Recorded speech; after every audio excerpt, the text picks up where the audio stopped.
Second. All those in favor? Aye. Motion carries. Dale, will you please have the floor? All right. Dallas County Commissioners Court is now in session for the May 2012 term. The Honorable Judge Jenkins presiding. Please remain standing.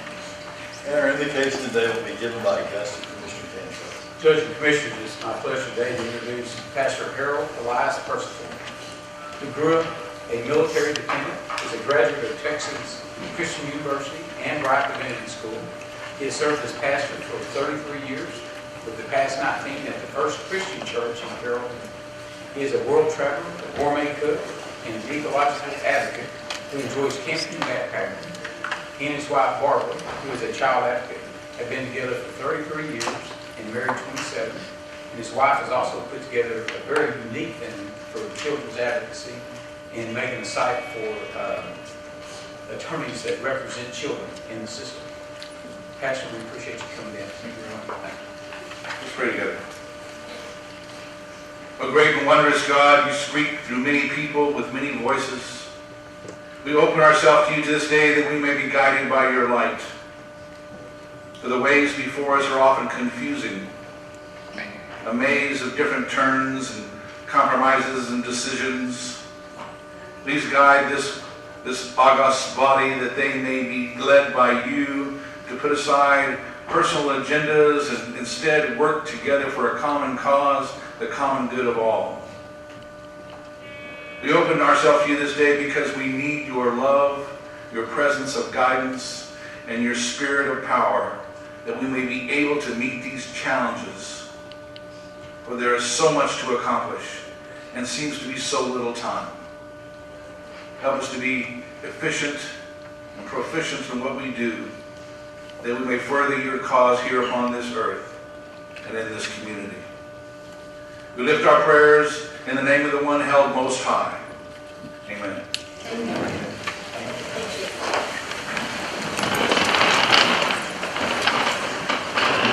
Meeting of the Dallas County Commissioners Court. Considering items on our official agenda, we'll recess for our informal work session. There are no registered speakers today, but we will then convene for closed session to consider items by law. We have 5 resolutions today, and our first one is from Commissioner Deaton. Thank you, Judge. And I'd like to ask Lieutenant Bill Walsh, his wife, Lynn Davis, and all of the other guests that he's brought, please come forward.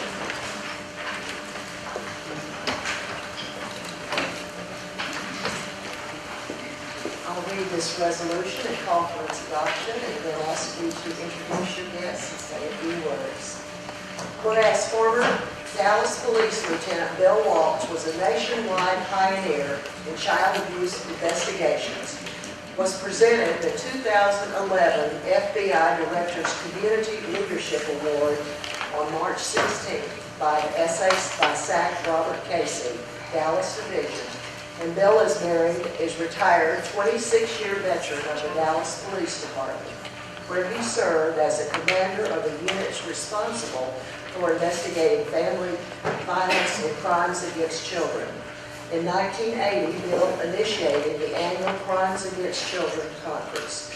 In '88, he formed the Child Exploitation Squad to investigate non-familial sex abuse with the assistance of a state grant from the Criminal Justice Division of the Texas Governor's Office. Whereas Bill co-founded the Dallas Children's Advocacy Center in 1989, which is one of the largest programs of its kind in the country. He also formed the Dallas County Child Death Review Team, which was the first child death review team in the state of Texas. Bill started the Sex Offender Apprehension Program in 1997, and in '98 he co-authored a grant funded by the U.S. Department of Justice, in which the DPD was selected as one of the original 10 Internet Crimes Against Children task forces in the nation. And in 2005, Bill initiated the Conference on Crimes Against Women, which seeks to arm all who may respond to crimes of the female victimization with up-to-date training for the purpose of battling this worldwide epidemic. And now, therefore, let it be resolved that the Dallas County Commissioners Court does hereby recognize and congratulate Mr. Bill Walsh as the recipient of the Community Leadership Award for Dallas and expresses its appreciation for his many years of service and commitment to our community by protecting and caring for the most vulnerable people in our society. And I so move. All those in favor? Aye. Motion carries unanimously. Bill, this is a very special award for us to give to you today. Would you say a few words and introduce your guests? Yes, thank you. First, I'd like to introduce my wife, Carol, of 40 years, my partner in everything I've ever done and accomplished.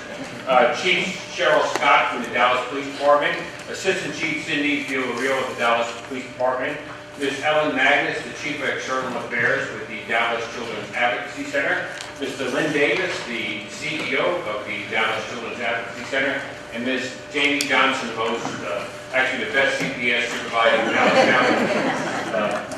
I'm honored to be here, and I guess what I would say is that I'm going to accept this resolution on behalf of the Dallas Police Department and the Dallas Children's Advocacy Center, two great organizations that I've had the honor to be involved with in my professional career, and I would not be standing here had it not been for both of those organizations.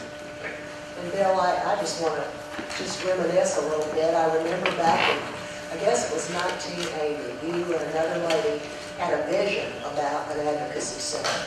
And you didn't have anything but your hat in your hands, coming to all kinds of organizations, and you would come and you would talk about that vision that you had for an advocacy center. And we didn't quite know exactly what you had in mind, but you pretty well educated us, and you made it come true. You and Lynn really carried a vision, and you managed to convey that vision to a lot of people.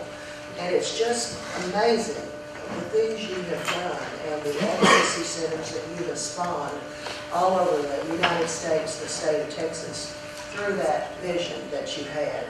And now, Lynn, you've got a new advocacy center coming forward off of I-30, and I'm just so proud. It's sprang from that one little seed and from no money, but you were so convincing and you were so caring about that vision. And it's just an honor to see people like you that really get things done. You've been a real inspiration in my life.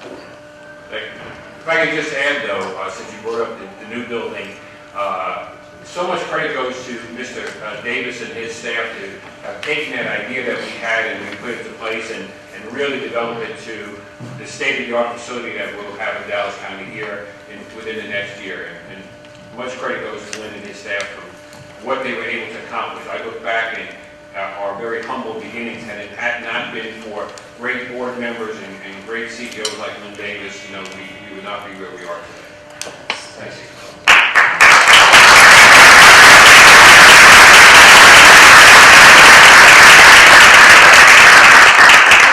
I just want to, first of all, thank Commissioner Dickey for the recognition. Lieutenant Walsh, you definitely deserve it. Thank you to the Dallas Police Department. I see my assistant chief, which I have the honor of working with many years, and I'm delighted to see you here. It recognizes someone that really needs to be recognized for all your work and the many years of service. And again, so many crimes against children and women. So thank you all for being here, and congratulations. Chief Scott, there's a rumor that's going around. Really? Is it true? Chief Scott, it's my understanding that she's getting ready to... What? She's doing this too? Come on, Chief. You're very dispel the rumor now. I'll give you a chance to discuss. No comment. Commissioner, I don't know what rumor that is. I haven't heard it yet, but I'm not going to retire anytime soon. Okay, so I just wanted you on the record. 30 years on, and it's still a great department, and I'm still here in Planted You're over the new substation out there, doing a great job. Yes. Yes, 4 years I was over that, and now I'm actually down over special investigations. I've been there for a few months. I've got, of course, a family, our domestic area and our children's area and child abuse and things like that. So I'm enjoying that and I'm learning. You're also reviewing domestic violence. Yes, ma'am, I do. I have domestic violence. Yes, ma'am. It's good to see you and to be out here today. And I applaud you too, Tim. You've done a great job. Thank you so much. Thank you. Thank you. Thank you. Thank you. So there was no more Mr. Ferguson.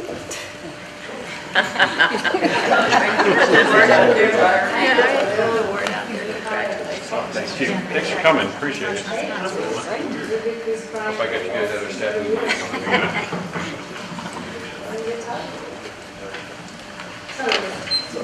Operation Wildcat, Judge Will. Operation Wildcat 2012, I asked Mr. Thompson and delegation from the judges to come forward. Dr. Jenkins is right with us. I see that nice order. I'll take it. Get on. So whereas President Barack Obama issued a proclamation of his dedication to implementing a, quote, whole community approach to disaster response because preparedness is a shared responsibility. Whereas Dallas County Health and Human Services Public Health Preparedness Division, along with county partners, is responsible for planning for and responding to public health emergencies in Dallas County and working to address the health challenges ahead to ensure the health and safety of all residents in the event of any natural or man-made disaster. And whereas successful, full-scale mock strategic national stockpile exercises have been conducted by Dallas County Health and Human Services. And whereas Operation Wildcat 2020, a full-scale medical countermeasure dispensing, point of dispensing exercise is scheduled for Saturday, May 19th, 2012, from 10 a.m. until 12 p.m. at Woodrow Wilson High School in Dallas, Texas. And whereas participants for this exercise are the Dallas County Public Health Preparedness Division, the Dallas County Medical Reserve Corps, Dallas Independent School District, and unaffiliated volunteers. And whereas this mock disaster exercise will allow Dallas County Health and Human Services and the Medical Reserve Corps to test the current Dallas County Strategic National Stockpile Plan, as well as Dallas County's ability to respond to a bioterrorism threat. Now therefore be it resolved that the Dallas County Commissioners Court is hereby recognized the Dallas County Health and Human Services and the Medical Reserve Corps for public health emergency preparedness efforts demonstrated through Operation Wildcat 2012, May 19, 2012, and encourages Dallas County residents to show their support by serving in the critical and specialized role of volunteer to further enhance the security, resilience, and readiness of Dallas County. And I so move. And I said, All those in favor? aye. Motion carries. Judge, Commissioners, I want to thank you for the resolution. Dr. Perkins has joined me, our Medical Director, Health Authority, Thomas Lewis, our Assistant Director for Housing. I really want to thank the Dallas County's employees who have volunteered to be a part of the exercise on Saturday. I want to thank Steve Myers, they're going to assist us as well. And overall, we have a considerable amount of volunteers. This process, as everyone recall, is that we had the largest SNS exercise in the state. And we were able to do that at the Old Reunion Arena. We've done pandemic tabletops, mock exercises. This is just another exercise that is going to exercise our ability to dispense meds in the event of an emergency. We're working with all of our community partners, and so we're on target. We're excited about Saturday. But overall, I want to focus on the fact that in the post-9/11, post-Bin Laden era, we have to continue to do these exercises, and that's why it's so important. I think at no time can we relax and take life for granted as it relates that there is no potential threat. Every day, Dallas County Health and Human Services, as you recall, without going through too much information, these letters that are being circulated, we're a part of that process as well. So at the end of the day, public health preparedness is working 24/7, and this is just an example on Saturday to demonstrate our ability to dispense meds in a certain time in 1 hour. So we'll be going for 2 hours. The MRC, the Medical Reserve Corps, has in excess of 1,000 members who participate, and we have numerous community partners. And as you said, the last one we did was at the Old Union Arena. The largest. The largest in the state, as you said, but that was the last one we did, and it was timely, and I applaud the preparedness unit. So, I know we put out an RFP for radio, we received a grant from the state of Texas for radio ads for Medical Reserve Corps. Do we still need more medical reserve people? Yeah, we always, that's a good point, Mr. Dickey. We always need more volunteers. The key aspect in standing up after a disaster is going to be the volunteers. The federal government has given us a 48-hour window in terms of being able to get medication and supplies into a specific area. But if you look at the example of what happened with Katrina, it was longer than 48 hours. And so what's going to really take place, you're going to have law enforcement, you're going to have Homeland Security, you're going to have Dallas County Health and Human Services, you have the county judge and county commissioners involved in that process. But it's going to be the everyday citizen who is already a part of the Medical Reserve Corps who's going to really help us stand up in the community. The example was even in the Lancaster response in terms of the tornado response. So it's going to be the everyday citizen. So the radio ads is going to be important to encourage people, because a lot of people now, since Bin Laden has been shot, they think there's no threat. And if you see these letters circulating now, whether there's a hoax or not, the point is someone is out there that we're spending a lot of personal power responding to this. Law enforcement and our staff are spending valuable time dealing with these false letters that are being circulated, but it only takes one letter. So that's why we're going to need the volunteers who can help us in setting up, whether it's 30 clinic locations, whether it's 20 locations. I'm exploring doing super pods here in the future, but that's an ongoing plan right now. But the school districts are on board. The example is Woodrow Wilson. They're letting us use their facility, and so that's the example that we will utilize volunteers to assist us in that process. It's a huge organizational effort. Do these medical reserve people have to have a medical background? No, that's the thing. We use both medical and non-medical. So we have physicians and nurses who will be working in the clinic portion, and then the non-medical would be working other areas to support the clinic activity. So critical is the medical, but at the end of the day, those non-medical are going to be very much needed, because in a disaster, the reality is that every hospital, every facility is going to need their medical personnel during that event. So that's why we're encouraging as many volunteers as possible. Thank you. That was a good point. But we haven't changed since we did the last one. We just increased. Right, we've increased. Thank you.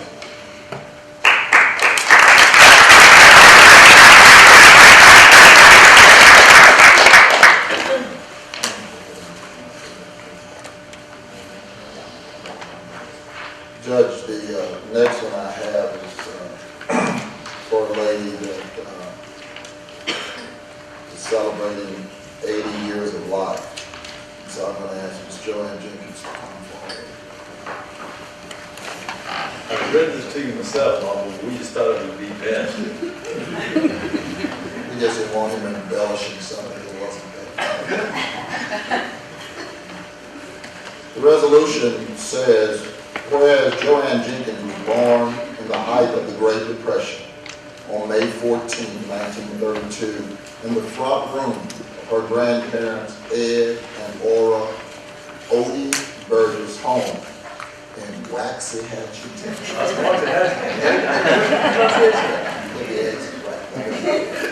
Waxahachie, Texas. And whereas the only child of M.B. and Ora Bell Few, Joanne was a delightful child who made friends easily and was a natural leader. She graduated from Waxahachie High School and began an Olympic career with Southwestern Bell. Whereas Joanne married A.C. Lewis, and they had 2 children, Laura Lay and another child. And after A.C. Lewis died in 1971, she raised 2 kids as a single mom until she married Warwick H. Jenkins of Waxahachie. She is close to her stepson, James R. Jenkins, and his wife, Pam, and is known as Granny Joanne to their 3 grown children and their 5 grandchildren. As Nana to her granddaughters, Laura's daughters, Arabelle Jenkins, are freshmen at the Tag High School at Townview, and Clay and Chrissy's 6-year-old daughter, Madeline, who she is extremely close and an invaluable teacher, advocate, and co-conspirator. And whereas, although she cast her first vote at age 40, once she did, Joanne became involved in grassroots politics and quickly became a leader in many local and state organizations. She has been elected as a state delegate consecutively since 1978 and attended every national convention since 1992. She served on the State Democratic Executive Committee for 21 years, chairing various committees on multiple occasions. She also served as the Ellis County Democratic Party chair for 7 years and was a charter member and former president of the Texas Democratic Women. And whereas a strong believer in equality for all, she recognized earlier than most that organizations and committees are stronger and leadership better when everyone has a chance to compete. She always sees her community in broader, more inclusive terms than others, and has given back throughout her life to political, civic, and community causes. And whereas Joanne has always been bothered more than most by injustice, although she is small in stature and quiet in voice, she makes a fierce adversary to those who would take advantage of others and will take on a bully without hesitation. And whereas one of her more striking qualities is the ability to bring out the best in those around her, and her steadfast support and encouragement for her friends and family. Her care for the county judge as he returned to work from a broken leg in 2011 earned her the admiration of many at the county courthouse administration building, where she is affectionately known simply as Mom. And whereas Joanne enjoys traveling the world, spending time with friends, and mentoring aspiring leaders, with the energy of a teenager, the wisdom of kings, the schedule of a sitting president, and the compassion of Mother Teresa, and apparently having sipped from the fountain of youth, Joanne personifies the belief that you can be whatever you want to be, even at the grand age of 80. Now therefore be it resolved that the Dallas County Commissioners Court does hereby salute the newly minted octogenarian Joanne Jenkins for a lifetime of service and all his best wishes for many more years to share her advocacy, commitment, and compassion with the world. And I say this. Second. All those in favor? Aye. Motion carries.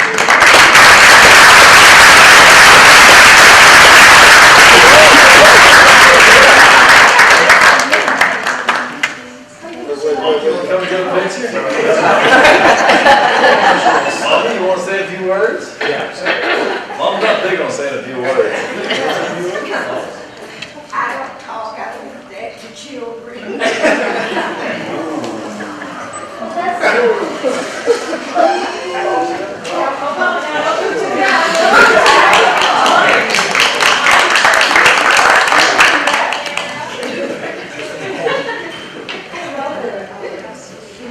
He embellished. Come on, Mama, get a picture. Anybody want to get Mama's picture?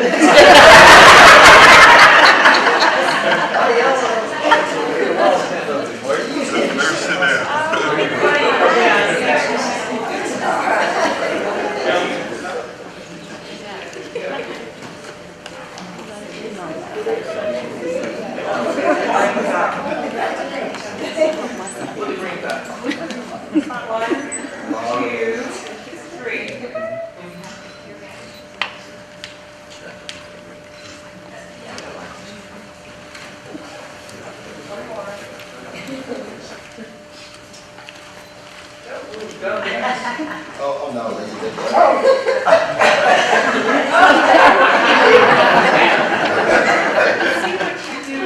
That's a good picture there.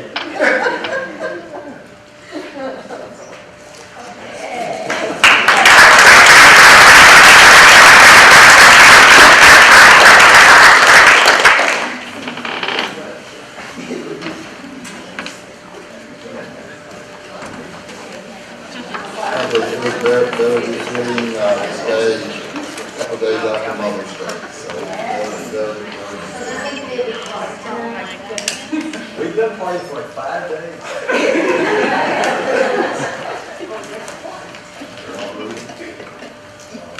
it's a bit something. Okay. All right, and our next. Yeah, we got 2 resolutions, and those are me. And the first one is for Tanisha Back. Tanisha, will you come forward, and also Shay and Lauren?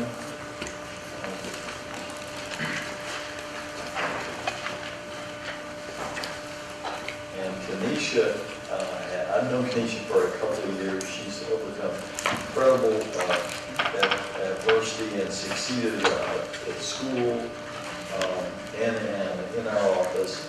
And she's affectionately known there as Ocho Cinco because she started the year as number 8 in her class, but she's since gone to number 5. So we call her Ocho Cinco. And I wanted to do this resolution in honor of Kanisha, who's been our high school intern this year. Kanisha Beck is a rising star in the Dallas Independent School District. Was placed in the office of the Dallas County Judge last fall for her senior internship through a collaboration with Skyline High School. During her 9 months with Dallas County, Kanisha assisted the office with resolution development, agenda management, and policy research. And whereas Kanisha Beck ranks 5th in her class of 1,005 students through the Advancement Social Sciences cluster in the school's magnet program, Kanisha has distinguished herself as a campus leader with an intellect, dedication, and shining personality. She is president of the National Honor Society and serves on the Skyline Student Senate. And whereas Kanisha is a member of the District Champion Mock Trial Team, where she serves as one of the team's outstanding attorneys, last year she participated as a lead attorney in the Empire City Mock Trial Invitational in New York City, an international competition featuring teams from South Korea and Canada. And whereas Kanisha has already committed herself to many civic causes, having volunteered for Get Out the Vote efforts, she is just as committed to her spiritual development as she leads the adult and youth choirs at Greater St. Matthew's Church of God in Christ in Dallas, where her grandfather is the bishop. The youngest of 2 children born to the late Shawnette Dack, Kanisha now lives with her grandparents, Paul and Stella Watson, whose example of commitment has clearly been inspirational. And whereas after considering multiple scholarship offers, Kanisha has accepted a full scholarship to the University of Texas at Austin, where she will pursue a career in government. Now therefore be it resolved, the Dallas County Commissioners Court does congratulate Kanisha Ocho Cinco Beck on a successful internship completion and a stellar academic career at the largest high school in Dallas County, and extends best wishes for an even brighter future. And I so move. So, all those in favor? Aye.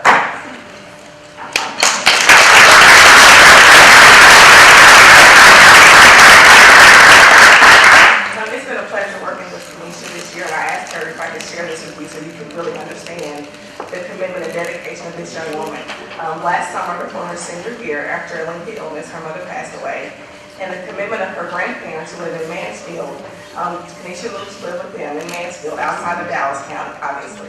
Her grandparents take her to her aunt's house in Fort Worth every morning, and she rides from Fort Worth to downtown Dallas with her aunt to catch the bus from downtown Dallas to go to Skyline High School. And while doing all of that, she went from 8 to number 5 in her class. A situation that could have clearly set her back, or she could have used as an excuse not to excel. She used that to push her forward. And I think that speaks so well of her and her family, and it shows me as a family with young children, that's what families do, to help each other get through difficult times. And we are just so proud of you. I'm just trying to figure out how she got to the university. It was, I didn't have anything to do with that. Thank you, Judge, for everything and giving me so many opportunities. Thank you for allowing me to help you on your campaign a long time. And allowing me to be your first intern here. And I just thank you for the resolution. Well, Ocho, everybody gets opportunities, is what you do with it. Shay and I were after work the other day, we were talking about all this lady whose kids are number 1, 2, and 8, at Lancaster. Shay was saying pressure's on kids. But, I think so much of success in life is people that excel, people that are around other folks like you're around your grandparents. I told my wife, I said, we got to figure out a way to get Ocho over here in the summer because I want my daughter to be around her. Because you are a great person. You are a great student. You're a great young lady, and people benefit from being around you. We've been blessed by you being with us. Let's get somebody to go have us some lunch, y'all.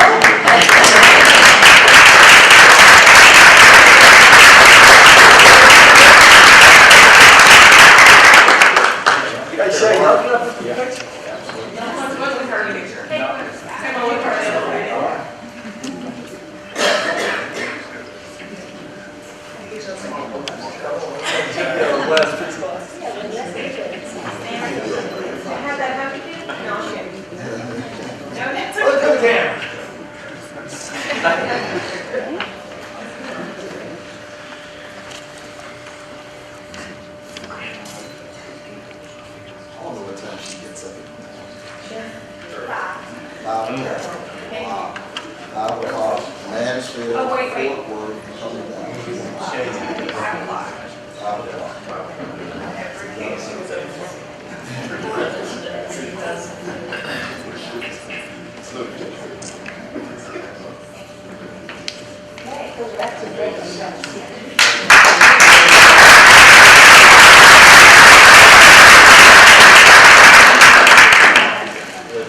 Before we do that, just take a point of personal privilege. I want to congratulate the Ryan Brown family. Nicholas Brown just received a ride to MIT.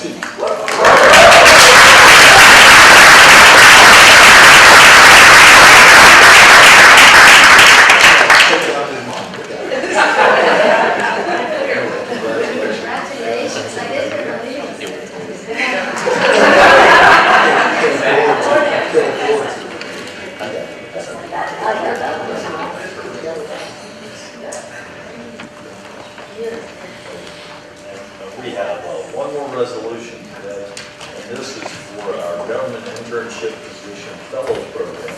We have 2 government intern position fellows with us today. We're just about to start with Dallas County. They and Maria will come forward. This is a program we're going to have. We had folks that interned here with us. I myself was an LBJ intern. That's how I got started on government service career for Senator Lloyd, late Senator Lloyd Benson. I really learned a lot from that program. I wanted us to, bring that here. Not just having people go make copies and things, but really in-depth internships that the students get a lot out of, and also the taxpayers get a lot out of. It's an unpaid internship for a year. It allows them to really understand and get into the intricacies of what the government allows us to benefit from their thought process. Oh, and I'm remiss because Marva McGrew is back there. Marva is with SMU's Hedgie Family Career Development Center, and she is our partner in this money now. So let me read this resolution and move its adoption, but I think we're now working on a third person for Alberta, right? Yes.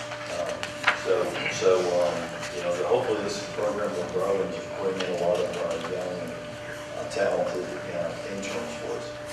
All right, so the resolution reads as follows. Whereas it's the second largest county in the state and is home to over 2.3 million people, Dallas County is dedicated to recruiting the best talent for our workforce. And whereas in an effort to bring qualified undergrads and graduate students to work with Commissioners Court and various county departments, the county PIO has developed a highly competitive internship program.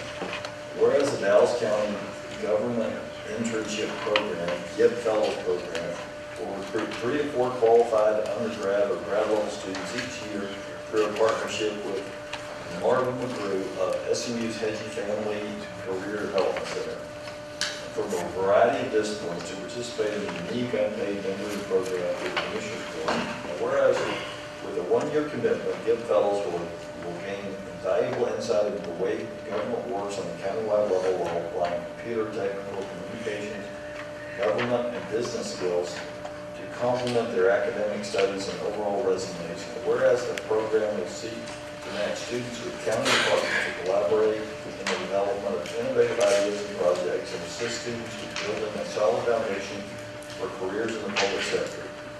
And now, therefore, be it resolved, the Dallas County Commissioners Court is hereby announced Dallas County's Government Internship Program of Physicians Fellows Program, that's a mouthful, for 2012-2013, and recognizes SMU students Pasquale Pellegrino and Jeremy Rutkin as the first 2 fellows selected for this program. And so moved. All those in favor? Aye. Motion carries unanimously. Maria, if you could say a few words and then introduce us to the 2 GIPs and let them say a few words. And then I'll pin these magnificent badges on them. Yes, it is. Marva, of course. It's a mouthful, so we just developed the acronym GIP. They're GIPs. Thank you, Judge Jenkins and Commissioners. This program has been about 4 or 5 months in development. I've had to develop a curriculum around it. I've given them a stack of papers, haven't I? Notebooks, that thing, right? To understand how our governance really works here in Dallas County. And as Judge said, it's not merely an internship, it's really a mentorship.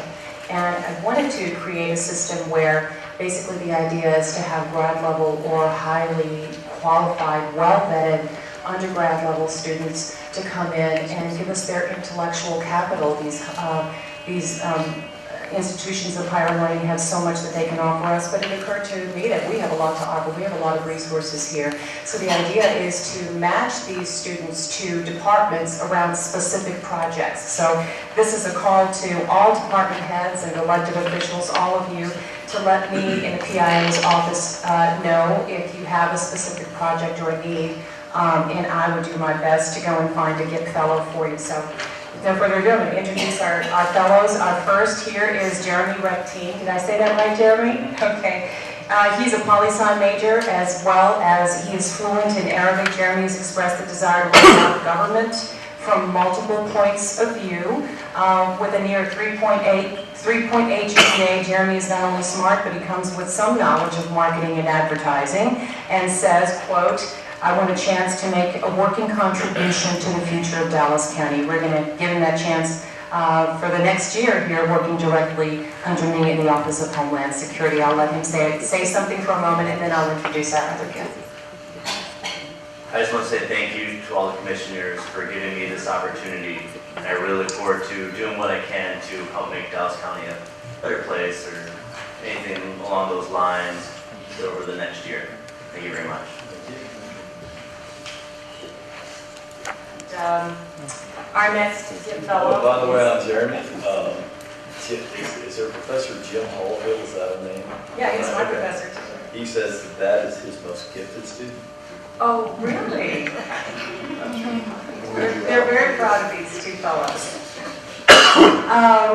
Pascual Pellegrino, if you'll come, he's from Venezuela, is a pre-law, poli-sci international studies major who is trilingual, fluent in Spanish, English, and Portuguese, and Italian. He is also a fundraiser for Dedman College. He seeks a career in community affairs and government and wants to know more about the Obama White House. And law, he's pre-law major, which is why he jumped at the chance to work directly under Judge Jenkins. We'll let him say a few words. Thank you, Maria, for the introduction. First of all, I'd like to thank the Commissioner's Court for giving this grand opportunity, moment for my life. As a 23-year-old, I've many years ahead of me. I want to thank Maria for her kind and thoughtful work that she's committed to me and Jeremy. I want to thank Clay Jenkins for his commitment, and I'm looking forward to working with the City of Dallas. And whatever you have, bring it on board. We're gonna ship you out to the city. And muchas gracias. Jim, Sir? city versus county, you wanna work with us? Okay.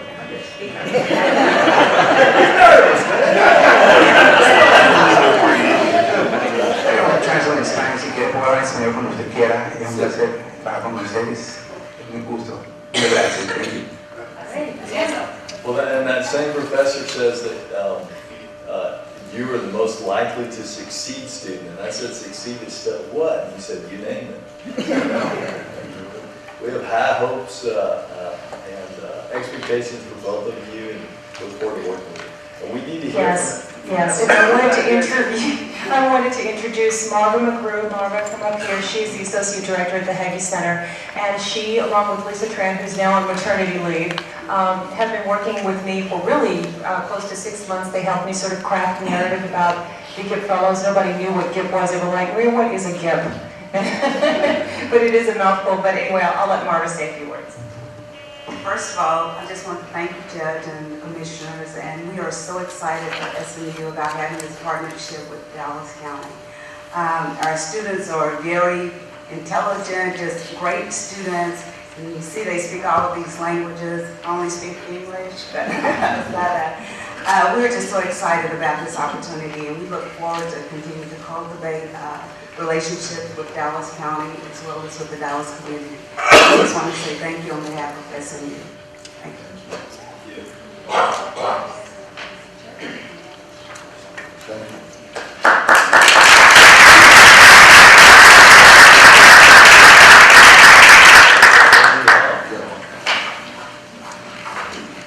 Green glass, green glass. It's plastic. Let me just take a picture of all of you first, and then you can do that. Take a picture first.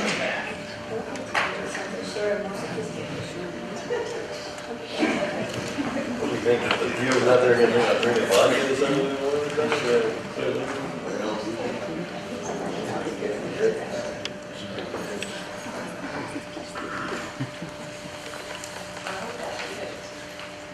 Let's hope that.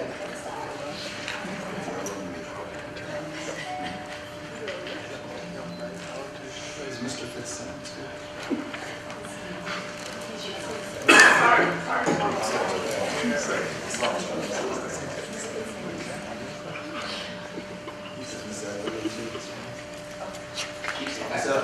Now I'm going to take a picture of you, shooting with each one there.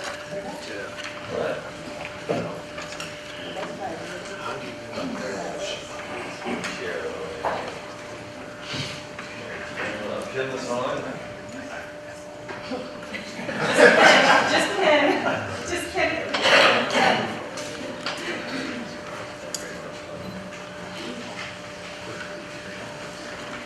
Okay, that works. Perfect. All right, now what? You hold it up there. Just pin it Just on. pin.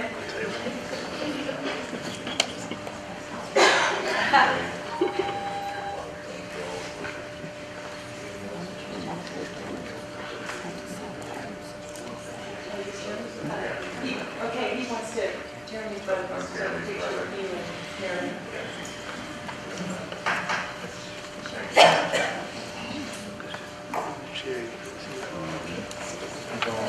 that's going back to the see, Ms. Evelyn, if you'll come forward and pick up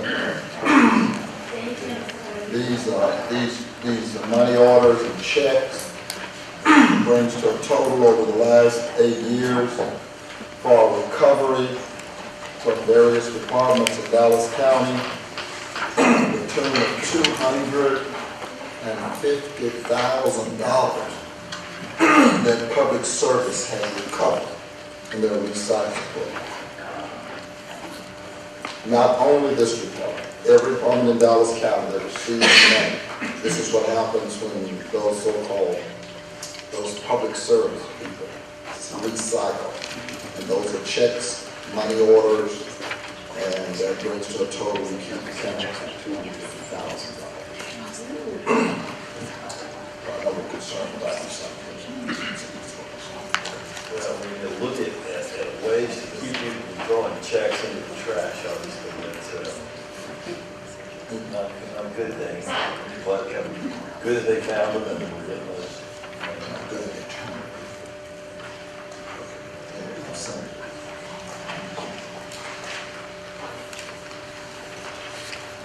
All right, yeah, let's see, is there a motion? So moved. Second. Okay, and, all in favor? Aye. And, is there a motion on the bid, doesn't matter. So moved. Second. All in favor? Aye. We now consider court orders 10 through 35, full 16. Motion on those court orders. Second. All in favor, any discussion? All in favor? Aye. Would now reconvene the public session and recess for our briefing session. Consider items to be considered in subsequent session. Mr. Martin, she'll take us through that. Well, Judge Commissioner, item 1, I'm going to ask Mr. John Warren, our county clerk, to step forward and introduce our gentleman who are going to give us a presentation from Fire Technologies. Mr. Warren.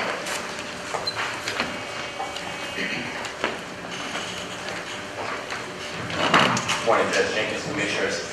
As you all have seen over the past year, everybody's been floating iPads around with the anticipation of our agenda management implementation of you guys' business processes. We are at the point where we're about to sign the contract so that we will begin to kick off the change in your business processes, bringing you into the 21st century. Before, I would like what I call Team Dallas to come up. That would be my Administrative Services Coordinator, Elizabeth Allen, Mr. Matt Carson, my Program Coordinator, Mr. Benjamin White, as well as Craig Peterson with Fire Technology and Larry Hall with TNET.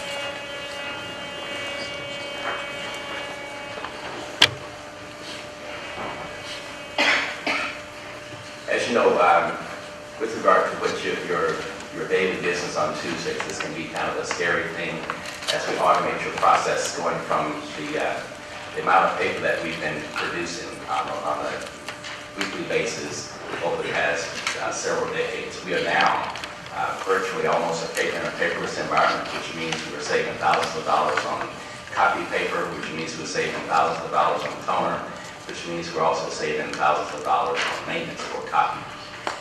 What we're going to do, I want to introduce what I refer to as my super user team. Matt Carson, who will be working with, who has been working with Mr. Martin, who will be a super user with regard to making sure that as we learn how the agenda management process will work, you guys are always on top of how the system works so that your knowledge and training will be a successful and smooth transition. As part of that team will also be Elizabeth Allen from my staff, who will continue to work with Mr. Martin's staff to make sure that the agenda is done appropriately and actually in a more timely manner. And also Mr. Ben White, who's my program coordinator, who will be responsible for the equipment once we, in my turn, that Judge Jenkins will understand, trick out the court. Oh, yeah.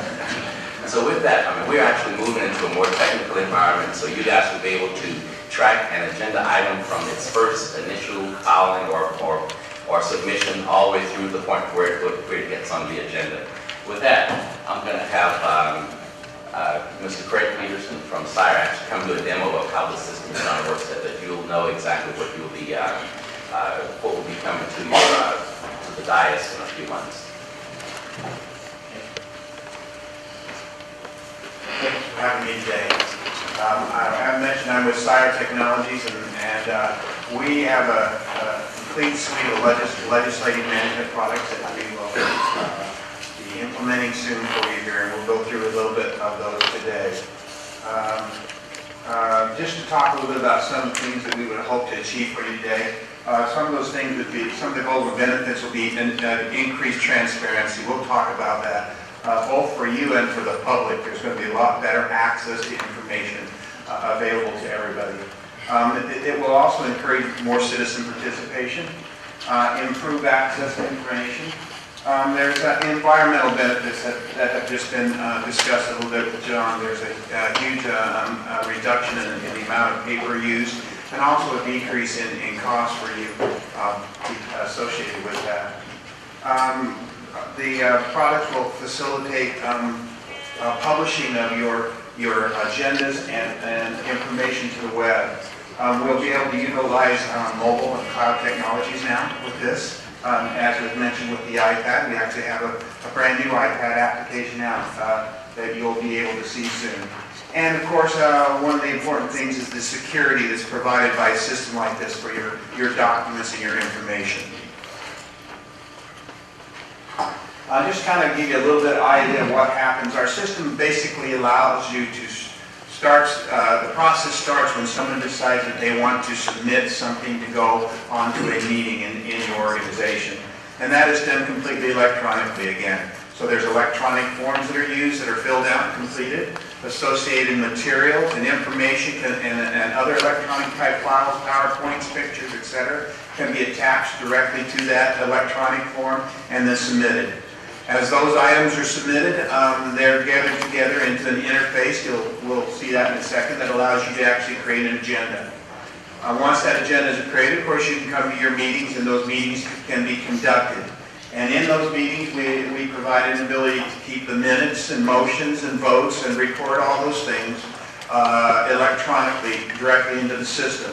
And it's not mentioned here, but there's also a meeting management voting component, which I'm sure you've heard about, which gives you the ability to make your motions, vote electronically, request to speak on items by simply pushing a button on your screen, see who's going to speak, see the time they have left to speak, and a number of other things occur in that meetings management system. Also, along with this, we will be able to record the video and audio of your proceedings. That video and audio will be broadcast live over the internet, which is really neat. People not only in the Dallas area, but all over the world, if they want to, will be able to watch these meetings when necessary or when they desire. That recording is also saved and used and provided on demand also. So someone who cannot watch the meeting live has the ability to go in and see the meeting, watch it, see the agenda, see the supporting documents, and if they're interested in a specific item, they're able to go to that item and click on it and just hear the discussion on that particular item without having to watch the entire meeting.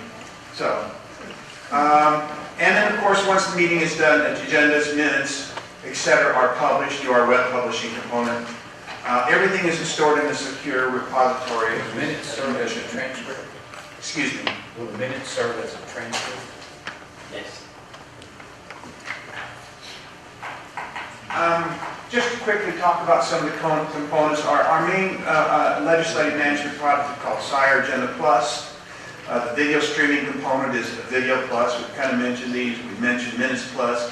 Our electronic forms is the forms package used to create the forms that your users will fill out.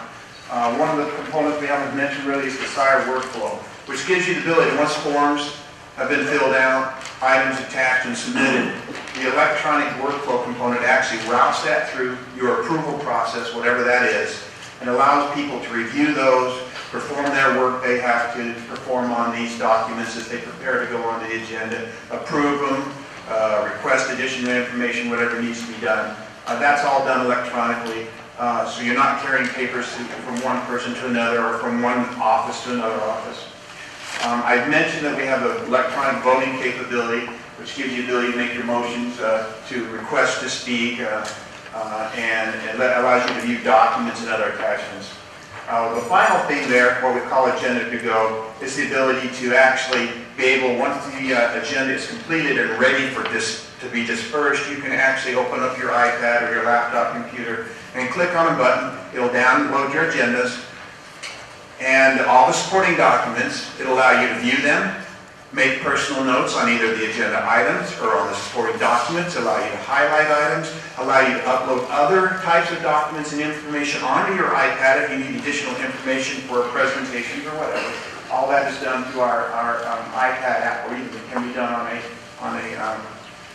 laptop. So, quickly, this just shows you some of our electronic forms. Louisville Kentucky is one of our clients that's been using this product for about 4 or 5 years, and this is their electronic form that users fill out and then submit and attach items to.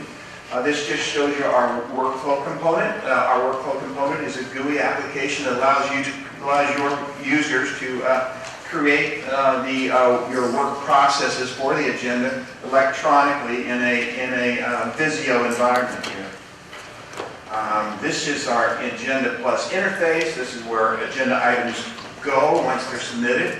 Here, John's staff will be able to tell what's been submitted, where it is. He can tell from here where it is at any time. If it's being held up, he can contact the person who's working on it and ask them to move it on. He can organize the agenda, so on and so forth. Excuse me? Darryl, I apologize. So we don't have to wait until, we don't have to wait until Friday to see what's going to be on the agenda. It's kind of an interactive agenda during the week. Yes, I mentioned the agenda to go a moment ago. When you're ready to have that dispersed, if it's a week before or 4 days before, they actually just simply check mark a box that will notify you that it's ready to distribute. You click on a button on your iPad and it will download that to you. And once again, you can look at the entire agenda, any supporting documents, highlight, make notes, whatever you want. Yes. So, Can I make a question? so if an agenda item, say, is ready by Wednesday, we could look at it then ahead of time. Yes. And research it. Yes, you could. Yes. This is very exciting. But you still have, you don't change the law, and you still have the same time to make a submission to the agenda. Correct. That doesn't change. This will actually be configured to our business process. So, yeah. Exactly right. You configure your business process, your rules, and it does have deadlines that are set up custom to your, whatever you're required to do. So, What's the difference in your optional cost app to be able to make notes on the agenda and annotate the program, the Adobe $2.95 annotate app? whatever, ask your question again. Yeah, there's an app that the county people that have iPads currently use called Adobe Annotate. It costs $2.95 per iPad. Are there other features in your app? That app allows them to highlight, take notes, add documents, all those things you described. What does your app do that doesn't do? Well, our app is going to allow you to upload the agenda and get notified when the agenda is ready to upload. If there's a new version of the agenda, it will know you. It'll notify you and allow you to upload the new version, which your other app won't do. Does that make sense? Okay. And I was talking about the little add-on, the last one. I'll answer that question. There's really nothing different between annotate and put the functionality that comes with this application. The difference is with annotate, you'll be able to use with other things like that, but with IT agendas or whatever other meetings you attend that outside of this agenda process, you'll be able to use that app for that. With regard to the functionality of making notes and highlighting on the agenda, that's all included in this one. But it's a similar functionality to the. So we're not paying extra for the. No, it's all included. It's all included. Has the whole issue of cloud been more secure? I know at one point in time there was some concerns about the security of cloud technology. Yeah, in our cloud environment, we're running everything in encryption, so we're using SSL security. your website's an HTTPS website. So we do use the SSL encryption to secure all of your transmissions as well. This is our signer minutes application that one of your users here will be using to keep the minutes. On the left here, you can see the agenda. In the middle there's where you can see the item that's being discussed. You can make your motions, you can vote, do roll call. On the right, you're actually able to observe the video stream that's going out to the public. Someone can observe that and make sure that video stream is doing what it's supposed to do. Okay? So there's a simulcast as we're talking, we can see it. It's usually just your minutes clerk or technician that's seeing that. You're not usually seeing that simulcast. This just shows the on-demand agenda and video stream. So here you have the agenda on the left. Up in the right-hand corner, you have the video. Down in the lower right-hand corner, you have the attachments for a specific item or a specific agenda item that's been selected. Once again, you can go down on any item on the agenda and click on that, and it'll bring up the video and audio of the discussion of that item here in this particular interface here. So, we mentioned a little bit about our SIRE voting systems. This is kind of just going to give you an idea on the right of what the client machines are, and that's what will be up here on your dais. You'll have a touch screen that you'll be able to vote on and make motions on. You'll be able to request to speak by selecting the item, by selecting any item in the agenda and just marking it that you want to speak. And so you can do that beforehand. You can do it during the meeting, whatever you want. You have the wall displays. It's been requested that we actually will be putting projectors up with screens up on your walls up above here so the public will be able to see a lot of the same things that you see on your screens that will be in front of you. They'll be able to see the item when it gets selected. They'll be able to see the motion that's made. They'll be able to see who moved and seconded the motion. They'll be able to see the vote when that occurs, and that's all kinds of things you will also see on your machines in front of you. Okay. How will you see the vote? Will there be buttons to vote or something? Yes. Yeah, there's and it's kind of interesting because the meeting moves along, the screen changes. When it's time to make a motion, it pops up with you to move or second that motion. When it's time to make a vote, it pops up with your voting options, so you can yay, nay, abstain, whatever your options are. It's an agenda, it'll pop up with this button, right? Okay. But the most important thing is you'll be able to amend, you'll be able to change anything and it'll appear in front of us and for the public to see. And everyone's going to love that. No one has to pay attention. Get the piece of paper there. And there'll even be a screen out for overflow for you also out there where you have to argue. If there are 35 items on the agenda, and for all of those items, say one, if you have to vote each one of those 34 items, yay, and then one nay, or do you? Very, very good question. Just like you did today, you'll be able to say, we want to vote on all these items except for 7 and 19, and those will be pulled, and you will take them later at another time. So you do multiple items at once. Can you do this? Because sometimes to move along, we'll vote on things, and somebody will say, I'm going to abstain from this one thing, or I'm going to vote against this one thing. We don't want to have a separate vote. They just want to get that on the record. So can we do it like voting? If I vote all 4, I can deselect, one of them. Like for instance, a person can vote straight party vote, and they can get all the members of their party in that. And then they can vote for a member of the opposite party in 2 races, and if they check those 2 races, those votes will override their top selection. Can we just do that so we don't have to stop and have a separate vote on the one that someone's going to abstain from and another separate vote on the one that someone wants to vote against? That is not part of the product right now. In other words, like on a consent calendar, you would take all but 1 or 2 of those items and pull those items and vote on those 2 items later, one at a time. That is a good idea. I've never heard anybody even suggest that before. Yeah, so the way we will do things is we'll say, I'll take a motion on, know, court orders 10 through 38 and A1, some attachment, okay? And someone will say, I need to abstain on this, and someone else will say, show me as voting against 18 and 21. And there might be some discussion, and then we want to take the vote. That's the way we've done it in the past, so that we get it all done right then. Because what you're talking about, we would say, all right, now we're going to vote on 15. Yes, I abstain, and the rest of us vote. Now we're voting on 17. All vote, the one that want to vote against, will vote against.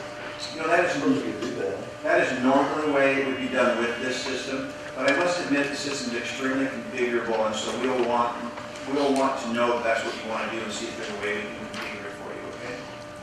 Yeah, if we could, I mean, if anybody wants a separate vote on something, I'll always give it to them, but generally we don't want to do that. We just discuss everything all at once, and then we vote. And so we'll have to talk to our technicians when they're setting that up and see if they can't arrange, build that capability in as they're configuring the system. Another question. Are we finished? Can we ask questions now? I have a little more to go, but you can ask questions anytime you want. I don't know. We're really pretty much through it here, though. So let me go ahead and finish here. One of the important things I mentioned is the public access and the transparency that's created now by this system. One of the nice things is the ability for your user to come in and search.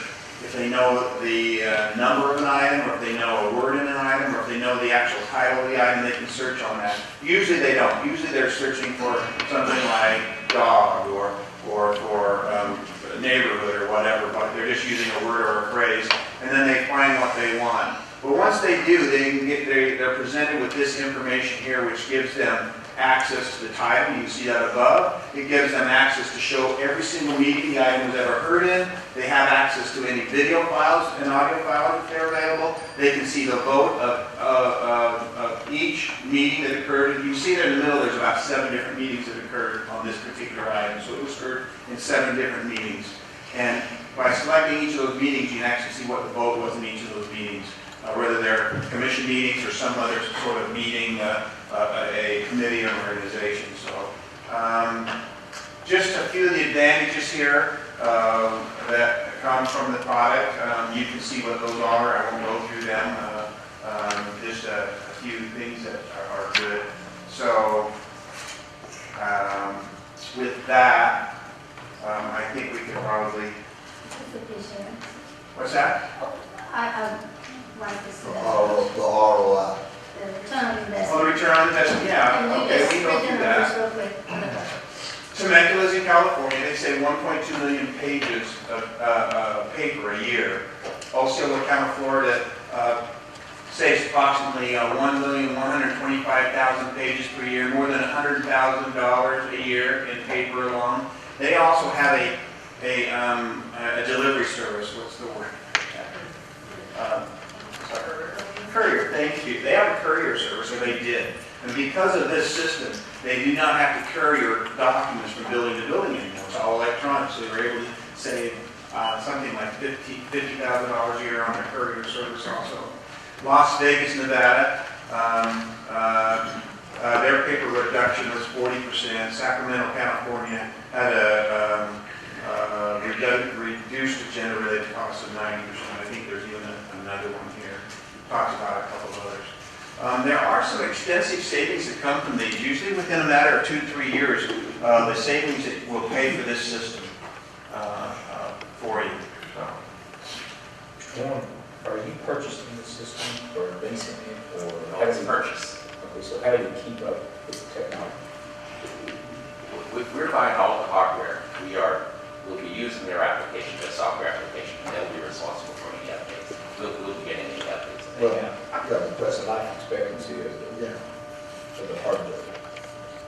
I'm not sure about what, about 5 years? You can expect 4 to 5 years on the hardware.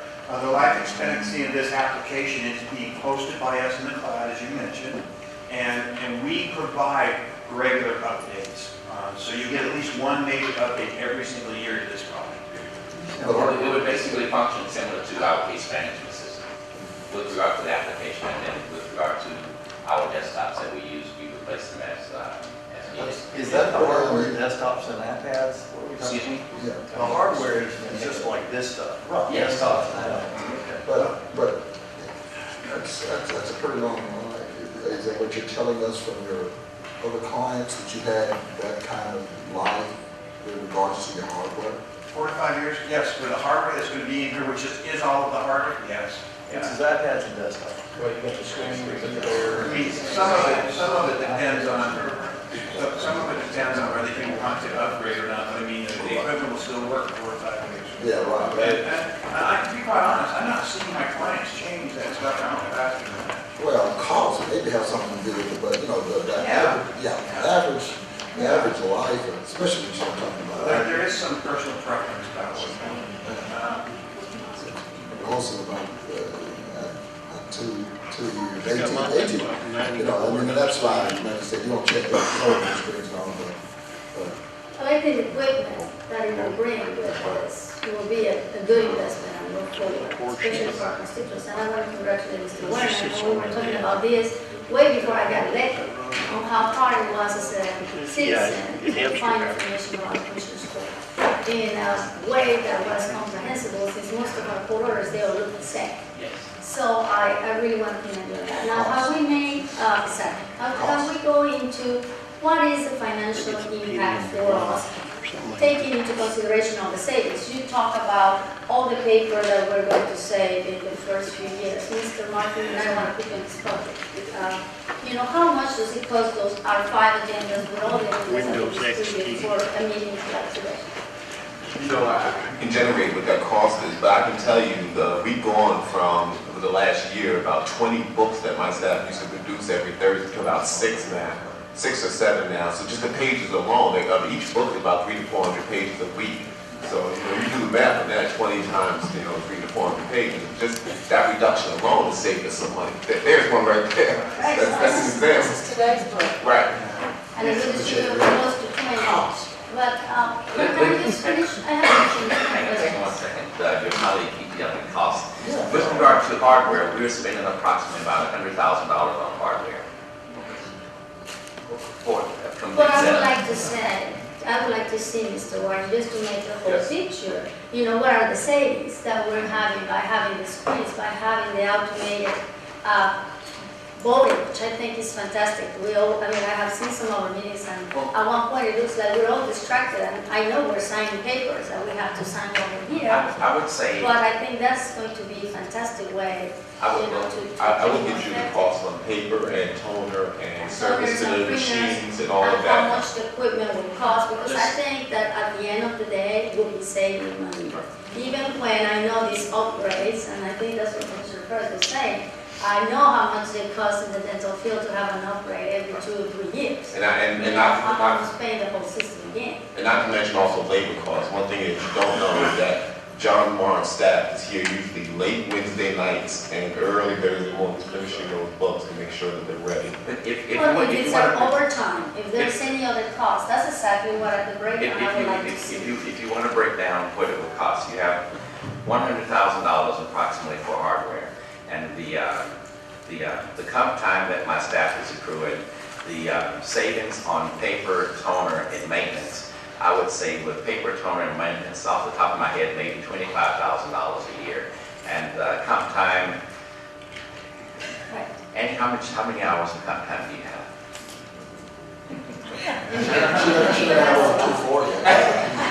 That's because I cut her off.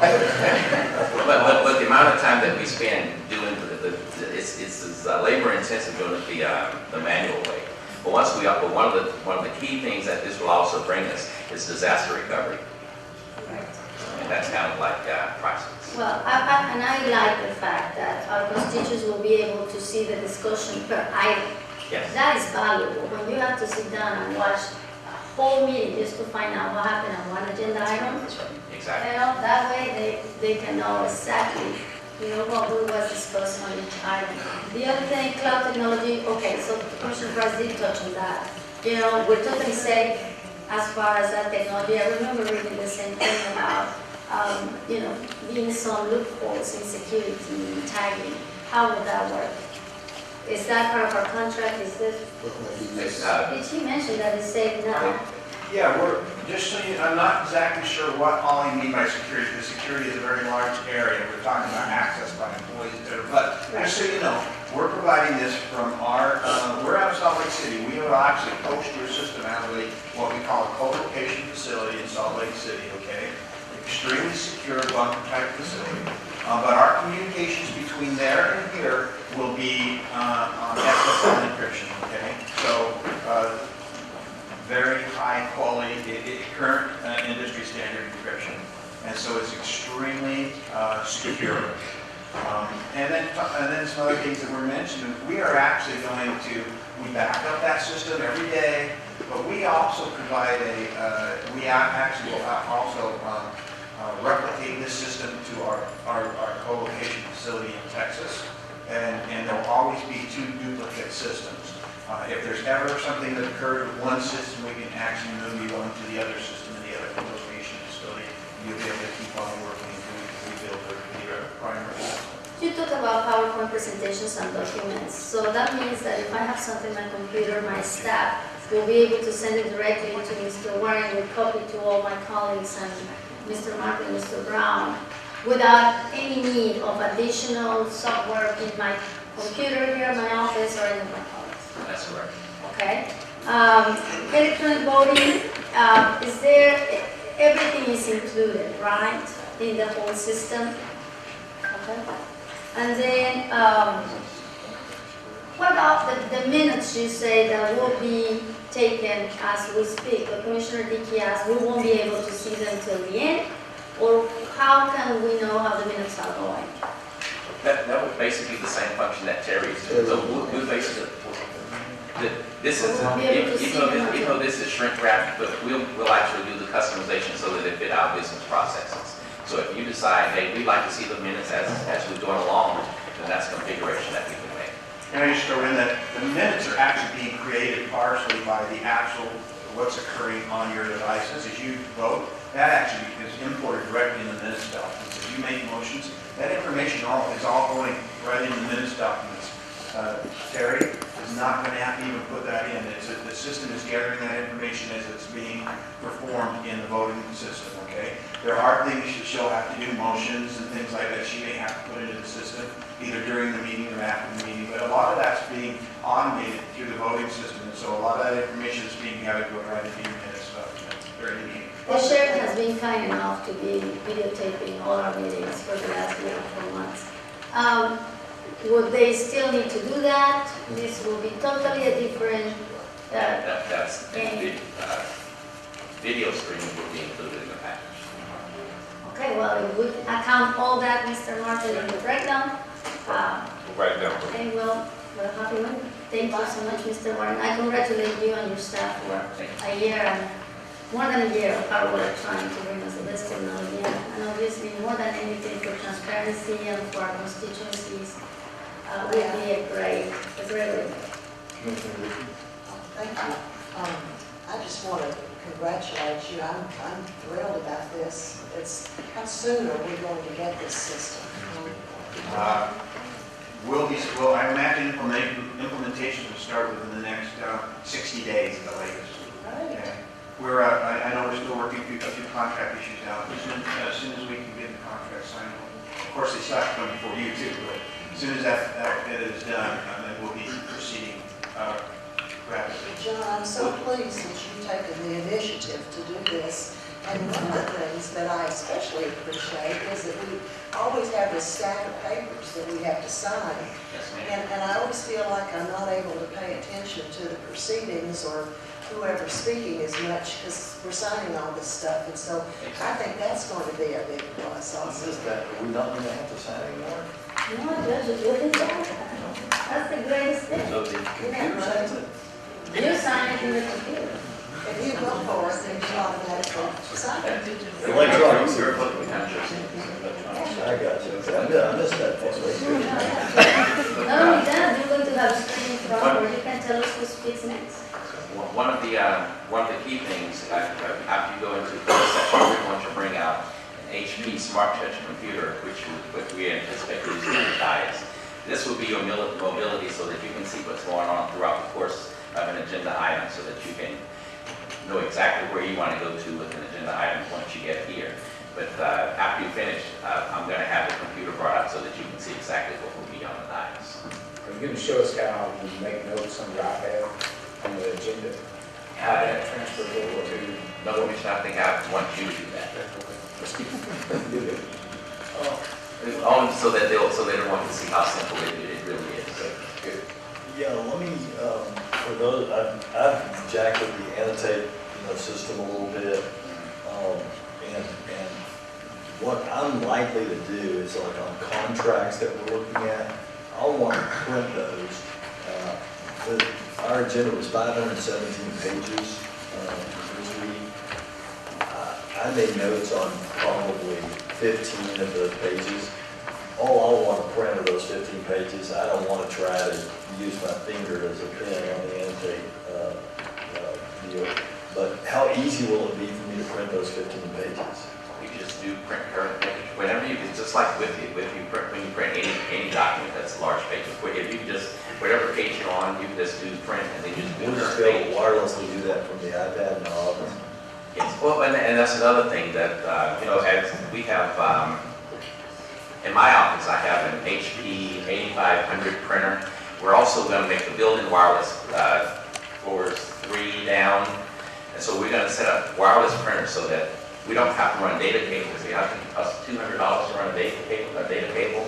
We won't be doing that. You would have a wireless printer so that if you want, we could have a wireless printer here. If you want to print a page, you'll be able to print a page here. Yeah, I think that's real important, that it's super easy to print those, because what we've seen happen at RTC is we went paperless, but things aren't put on there on time, and then something always doesn't work. So essentially everybody's gone back to paper, because those of us who are actually reading the stuff and making notes have all gone back to paper. And that's exactly why I've developed my super users, Ms. Allen, Mr. Parson, and Mr. White. So anytime there's an issue, we'll have somebody right here who can help us resolve those issues. Great. Good job. Thank you, Warren. We do have another presentation from Director Thompson, and as he's coming forward preparing for that presentation, I will move on to item number 2, which is the county judge would like to recognize the following April Employee of the Month award winners. The auditor's office is Ellen Parr. From CCC4, we have Anjanette Edwards. From HHS, Howard Hamilton. From IT, Kumar Baruka. Jail Diversion, Patty Staley. From the Medical Examiner's Office, we have April Stowe. And from the Tax Office, Zelma Fry. All right, let's give it up for those folks.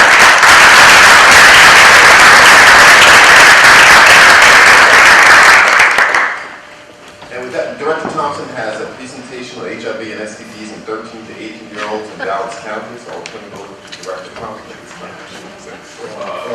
Let me this. I have talked to the court for the last year or so about this particular challenge that we have in our community. As we talk about the Affordable Care Act and emphasis changing and shifting, one of the things that we had not done, we had not gathered the information in regards to this whole issue of HIV and STD. As Chairman of Public Health, the partners agreed that we need, first of all, get the information to this court. We have now done that. We have produced this information, and it's here for the court to review that. The issue will be, once we have now received the data, how do we move to the next level? And so the Public Health Committee has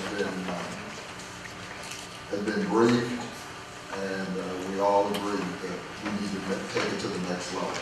So you had it for at least a few days, or last week it was transmitted, and of course you have a new system in your pack. Mr. Thompson. Thank you, Commissioner Price, Judge and Commissioners. Not to belabor the point, I'm going to ask Barry Mullins to come and give us a quick overview on the data. Dr. Jennifer Jones will talk about the ISD survey. I want to put in perspective that in 2010, our data is close to posted on the Dallas County website, our epidemiology data demonstrated that the 13 to 24-year age range is where we're seeing an increase in our HIV cases. Today, what we're going to be presenting to the court is similar to what we had already presented to the Public Health Advisory Committee. Our plans, after we review this with the court today, is to move forward to submitting a final document to the court, as well as to the various school districts. So I'm going to ask Mr. Mullins to kind of walk us through the epi data. Okay. Barry, introduce yourself and the members of the court and your background for those who don't know. I'm Barry Mullins. I'm an HIV prevention epidemiologist. I studied in public health and biostatistics and epidemiology. Today I'm going to talk about HIV and STDs in 13 to 18-year-olds. In the first slide, we see new HIV diagnoses in this age group in Dallas County. In the top left graph here, you see that the cases have been relatively stable over the past 5 years. Here in blue is the 13 to 18-year-olds, and in red is all age groups. In 2010, we had 35 new HIV diagnoses in 13 to 18-year-olds, and 908 diagnoses in all age groups. And this represented 3.9% of the total diagnoses in all age groups of the 13 to 18-year-olds. And if we move down to the bottom left graph, this shows the average number of new HIV diagnoses by each single age in the 13 to 18-year-olds. And as you can see, for example, in 17-year-olds, there was on average 8 new HIV diagnoses each year. And 17 to 18-year-olds made up 81% of these diagnoses in the 13 to 18-year-old age group. If we move to the right, to the red pie chart, we see that 65% of these diagnoses were in males. And then if we move again to the blue pie chart, 80% of these were in African Americans, and then 15% Hispanic and 4% white. So now if we move on to the next slide, this shows the cumulative number of new HIV diagnoses in 13 to 18-year-olds by gender, race, ethnicity, and mode of transmission. And the first bar chart you see is Black MSM, which is men that have sex with men. So they made up the most prominent of cases. And then next was Black female heterosexuals, and then Hispanic MSM, and then so on. So now we move on to slide 5, and this shows chlamydia in the 13 to 18-year-olds. And over the past 5 years, we've seen an increase in cases being reported, but in 2007, the county started doing more sensitive diagnostic testing, so that could be the reason for the increase. And in 2010, we had almost 4,000 cases in 13 to 18-year-olds, and then almost 15,500 in all age groups. And this represented 25.6% of the total diagnoses. And if we move down to the bottom of that, which shows the average number of chlamydia diagnoses, and 17 to 18-year-olds made 63% of these diagnoses. If we move to the red pie chart, we see that 83% of these chlamydia diagnoses in 13 to 18-year-olds were in females.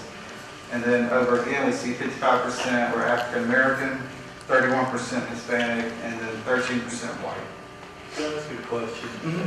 Assuming the majority of those chlamydia cases were caused by heterosexual sexual contact, since you got 82%, I mean, would that be correct? Is that the main way you get chlamydia is heterosexual sexual contact? As far as this, we don't collect the mode of transmission just for HIV, but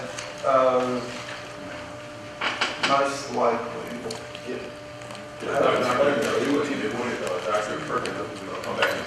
Okay, because I'm worried about the men we're not catching it. Yeah, I mean, so for chlamydia, they only test urine most likely, but you can also test in the throat and in the ankle. So we don't, a lot of people don't test for that. What's your total population of 13 to 18-year-olds that you need? I'll have to get the exact number for you, but it's around, I think it's in the 200,000. 200,000. But I'll get the exact number for you. Now we move on to gonorrhea in the 13 to 18-year-olds. And cases have been relatively stable the past 5 years. In 2007, we had a slight peak, but of the other years, it's been stable. In 2010, we had 1,269 cases in 13 to 18-year-olds, and then a little over 5,000 in all age groups, and this represented 25% of the diagnoses. And if we move down to the bottom of that, and the average number of gonorrhea diagnoses, 17 to 18-year-olds made up 64% of these diagnoses. And then over to the right of that, 67% were in females. And then to the right of that, again, 71% were African American, 16% Hispanic, and then 12% white. And the last STD we're talking about today is primary and secondary syphilis in 13 to 18-year-olds. It's not as prominent as the other chlamydia and gonorrhea, but we found that in 2010 there were 11 new diagnoses in 13 to 18-year-olds and 177 in total.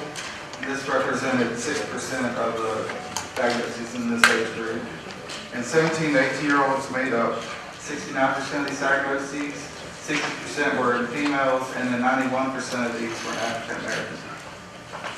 So what we're going to do is shift, and Dr. Perkins will be able to come back and address one of the questions. We're going to move forward and really get to the part of the presentation as it relates to the ISD responses. Dr. Jones, based on our guidance from the Public Health Advisory Committee, we looked at the various ISDs and the curriculum that the students were involved with at the ISD. So she's going to kind of walk through the results of that particular study. Dr. Jones.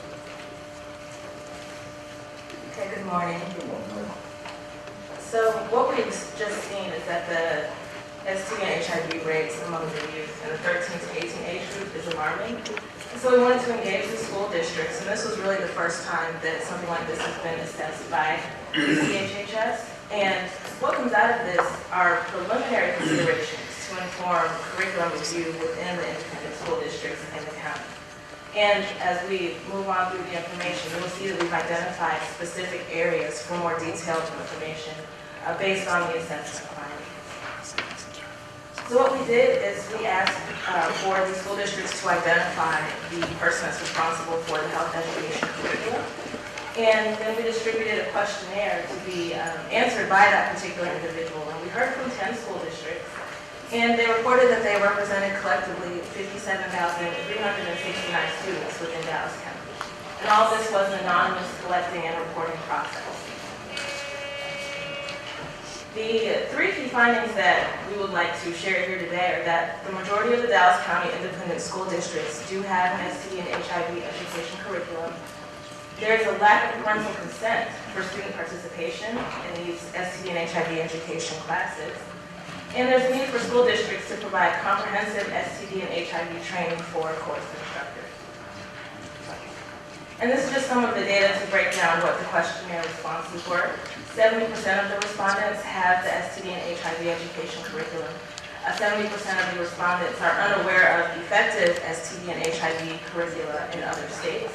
But those who were aware reported that there are effective curricula in Georgia, California, and then here in Texas and San Antonio.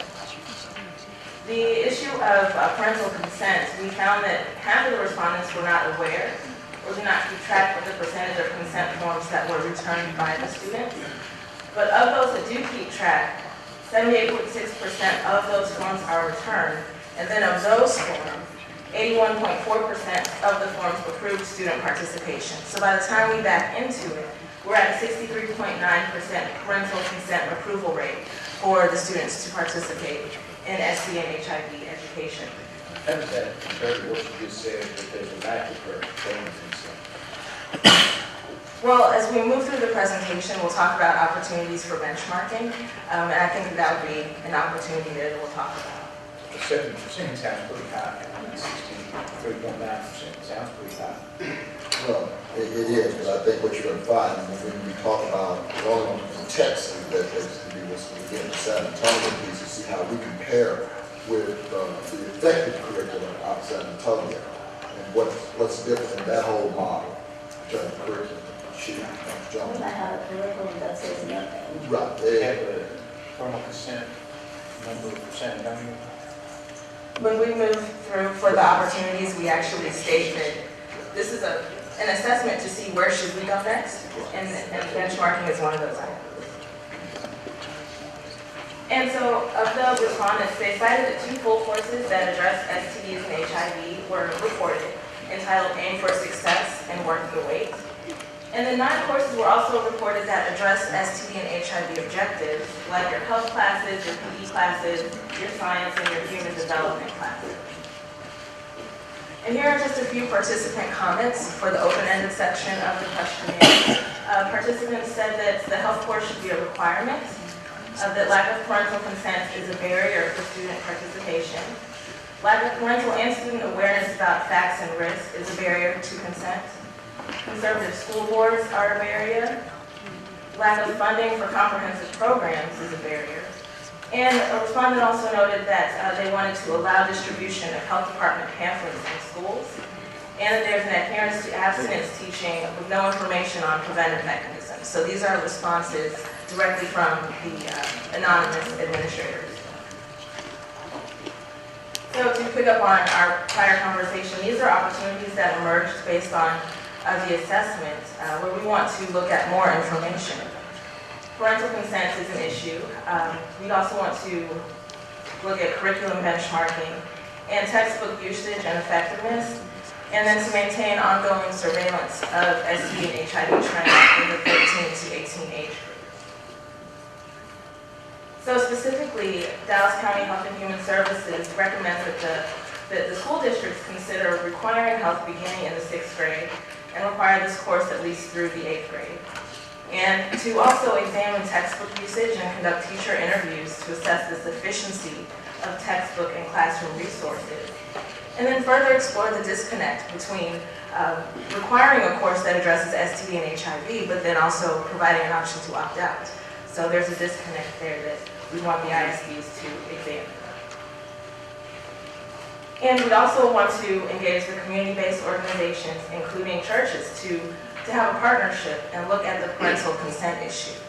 And in doing this, determine where the gaps in parental consent exist, and also benchmark districts that have lower STD and HIV rates among this age group to inform the questions that are asked and information that they can glean from. And then we also recommend that the CBOs engage charter and private schools to address this exact issue in the 13 to 18 age group as well. And so next steps here at DCHHS is that Venus Dukes, our HIV prevention manager, is scheduling school health advisory council presentations. And we're also putting together an action report so that a CBO convener can step forward and lead a grassroots parental consent effort. So what we want to do in terms of some of the questions that we heard is to look at vetting this information. Again, this is preliminary data. I want to thank LaShonda Worthy, Venus Dukes, Barry, Dr. Jones, Thomas Lewis, also assisted, as well as Dr. Perkins, and a lot of the staff has spent a lot of time looking at this as preliminary data.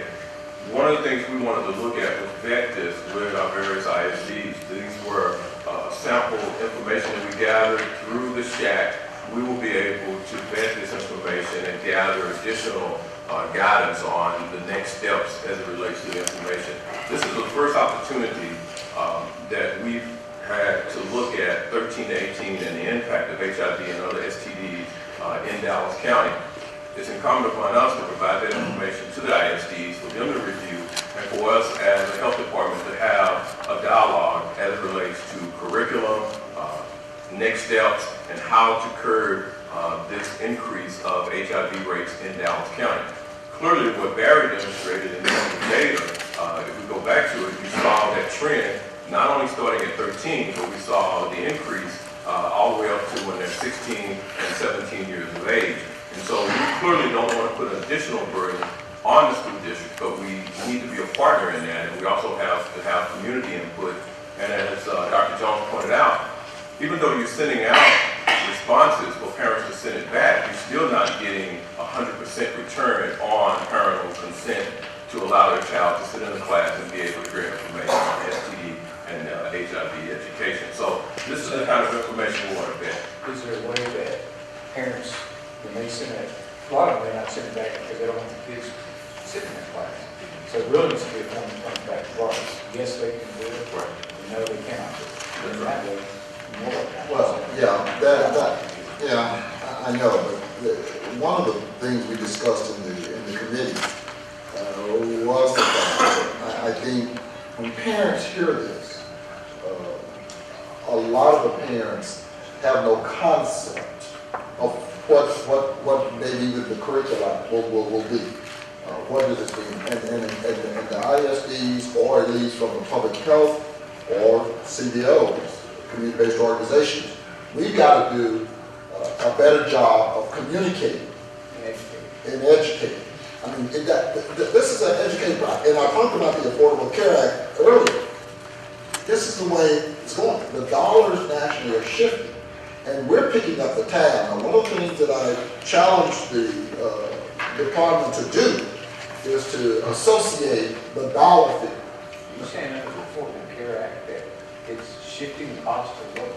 No, I'm not saying that. What I'm saying is that they're no longer, they're no longer, right, they're no longer going to continue to disperse dollars in the manner in which they have traditionally done.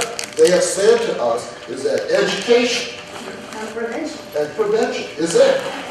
And so what that basically means, the onus is on us, not only to pick up the tab, but to educate our populace. Yeah, and so I understand where that was a double-edged question. I knew where we were going. No, almost. Horseshoes and washes. But my concern is that we, as a public health entity, as the medical authority, cannot sit idly by continuing to see this escalation and act as though it's not occurring. And I'm not trying to penetrate any barriers that historically belong to other policymakers. However, if we're going to be the public health authority, then we need to at least say, this is the data, and even you saw in the response, they recognize this, but we can't be in peril to the point that we don't continue to talk about it in a way that we move it to another level. And I think that's right. As you look at every urban county throughout the United States, these numbers is what you're seeing. And one of the things that is very important is to have this dialogue. This data brings us to the table to have the dialogue with school districts, with CBOs in our community to begin to talk about a comprehensive prevention effort that we feel like 5 years from now or 3 years from now that we will be able to gauge success. Right now, this data is demonstrating to us that right now we're losing this war on HIV and AIDS, and it's starting at 13 years of age because there's not a comprehensive plan. So we need to look at TDA's policy as it relates, and that school district need to look at that. I'm not trying to step in on anybody's territory, but as a comprehensive aspect, public health department, school districts, and the political will, we have to look at how we're going to address HIV, STDs, the increases in our urban counties, and specifically Dallas County. I think you touched upon Zach in your recommendation. The big part of this, we need to have it to where the status quo position, absent opt-out, is the kids get the information about how to stay safe. There's not much we can do about it if the parent says, I don't want my child to have this information about public health as it relates to a sexually transmitted disease. And that's within the right of that parent raising that child. But rather than requiring a signature where mom or whoever is sitting there weighing, well, if I tell my kids how to have safe sex without making them want to have sex, or all of these sorts of things, can we just have a fallback position that you can give the correct information absent someone stopping us from doing that? And that's again, that's where this dialogue of this data is, to have that discussion, and that's again what the school districts would have to tell us. Here's the bottom line. At the end of the day, when you start talking about the number of new HIV cases among that age group, then when you look at the cost associated on whether it's Parkland or medical providers, and the devastation it's having not only on that child and their parent, then we have to have that dialogue with school districts and parents to really talk about the importance of getting that information out. That's fine if they want to opt out. We're not sure if they understand they need to opt in. Right, and so the message is that we need to at least, how is it being presented? How often is it being presented to them? And looking at those mechanisms. So if we know traditional parents today, the reality is they're younger, oftentimes very transient. And so we're maybe looking at from the old paradigm that we think that everyone is in this nice frame home in a community waiting on their child to come home and have dinner ready for them. We have to look at a new way of presenting this information, and we have to partner with the school district to talk about the new parents that we're seeing. With that school district, good DISD says, we're gonna have a policy so that you need to opt out if you don't want your child to have health. And that's the dialogue we want. That's exactly right. And that's what so much to try and drive. And again, keep in mind, all of our cities are part of that public health drive. And one of the things that we all agree on is the fact that we got a problem. That's number one. And for us to set our by and not try to fashion, a model whereby. I think we're all saying. Well, I understand, but I want to be real clear. We're getting ready to go to the second phase that we began to dive into. And it has to be a model that really approaches the problem we have now. The reality is that Dallas County has not had any input, of any, they have input, not of any consequence in this kind of curriculum clash. And we're not going to have it unless we start the dialogue with the ISD and see how we can front this. For, and I agree, 8th, 7th graders, whatever it takes, once we know this information. And you were telling me, after I read this presentation, you were telling me the timeline, that the school health advisory council is going to meet probably during the summer after the kids go to school. Yeah. So we're looking at. Probably next fall. I think once we bring a final plan, we want to vet this again, we'll send a final copy to the court. At that point, given the okay, we want to now present that, and our staff, Ms. Worthy and Ms.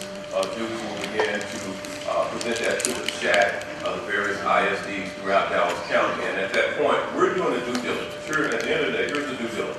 Here's the data, and this is what we're seeing. Then we need to have a discussion about how we move forward.